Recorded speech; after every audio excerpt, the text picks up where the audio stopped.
Des campagnes ont éclaté depuis jeudi 23 octobre 2025 dans la localité de Yihula, à territoire de Walikale, entre les forces armées de la République démocratique du Congo FARDC, appuyées par le jeune résistant Wazalendo, et le rebelle du mouvement AFC M23.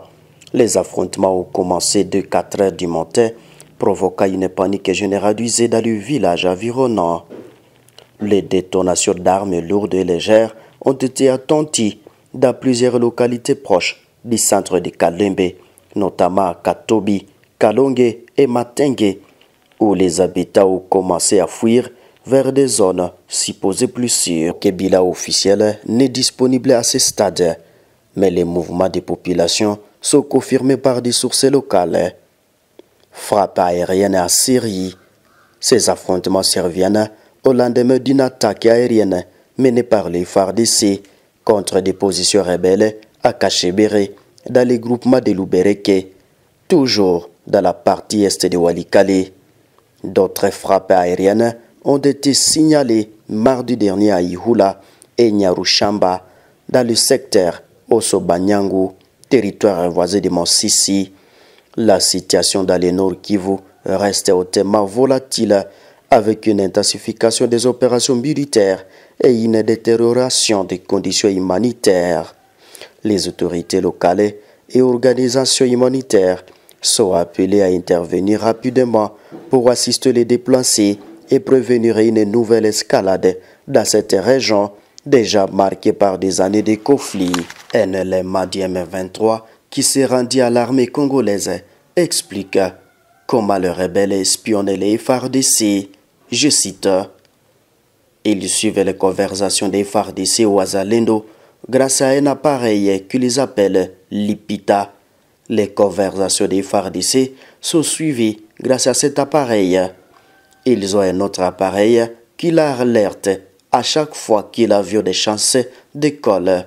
À ce moment, ils alertent tous les militaires pour qu'ils se mettent à l'abri. » Expliquent ces militaires qui a travaillé dans le commandement des rebelles.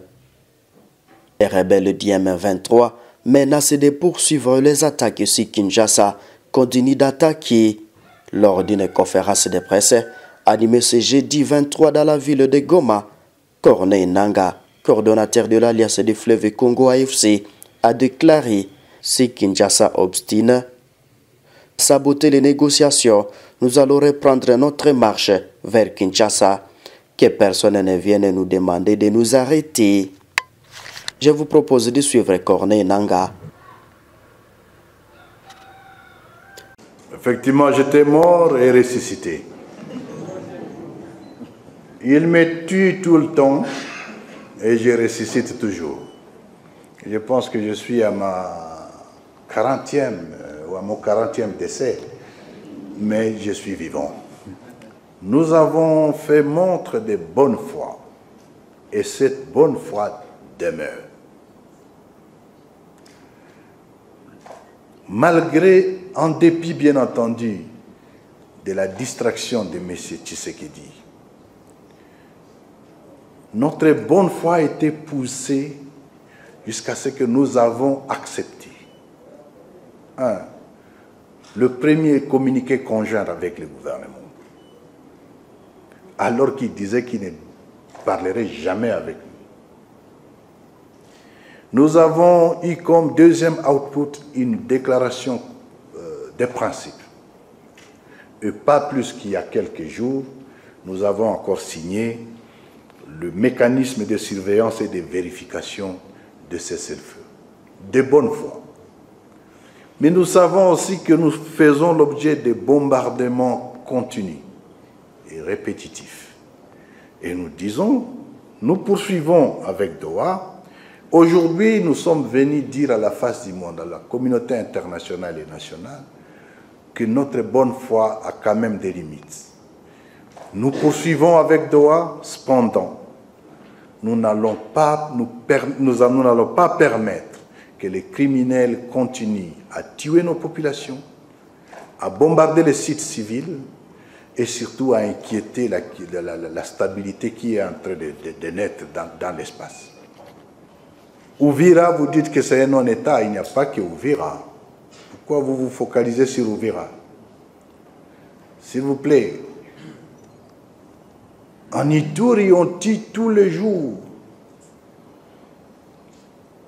Et c'est d'autant plus choquant que les morts qui sont en Ituri sont considérés comme des détails. Aucun communiqué, aucune condamnation.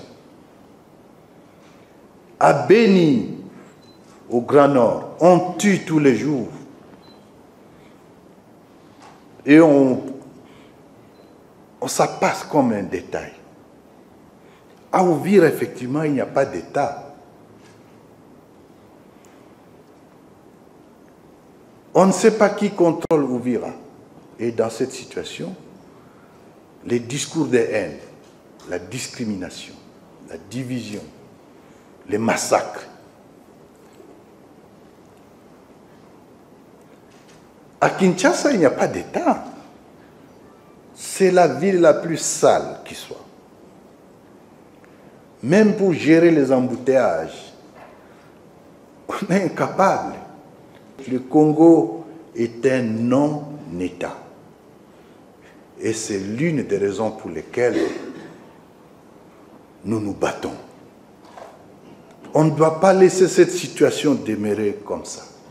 La situation des non-États, nous devenons un problème pour nous-mêmes, contre nous-mêmes, mais surtout un grand problème pour la sous-région. Parce que là où il y a un non-État, c'est là que choisissent les bandits des autres États pour opérer. C'est la raison pour laquelle vous allez trouver la coalition des FDLR, les ZDF et les REI, des mercenaires, toutes sortes d'armées du monde vont se retrouver, parce qu'il n'y a pas d'État. Vous avez raison. Allons-nous laisser la situation comme ça?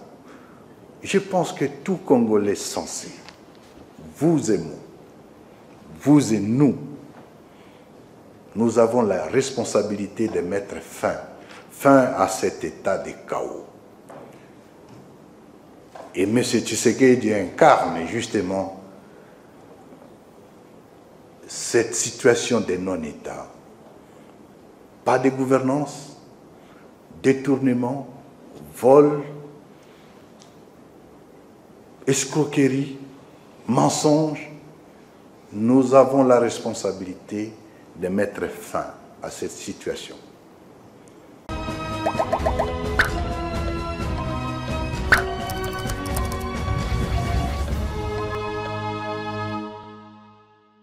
Alors que le délégué du gouvernement de la République démocratique du Congo et ceux du Rwanda se sont réunis à Washington et DC aux États-Unis le 21 et 22 octobre à l'occasion de la 3e réunion des mécanismes conjoints de coordination de la sécurité. Ils ont ainsi fait un pas de plus vers la mise en œuvre de l'accord de paix, dit accord de Washington, signé sous le suspice des États-Unis par les deux pays. Au cours de ces réunions, qui ont connu également la participation des représentants des États-Unis, de l'État du Qatar et de la Commission de l'Union africaine, les membres du JSCM auraient affirmé leur engagement envers l'ordre des opérations OPAR, qui sert le plan de mise en œuvre pour faire progresser les concepts d'opération CONOPS, négociés lors du précédent et finalisés lors des réunions du comité de surveillance conjoint JOC du 1er octobre.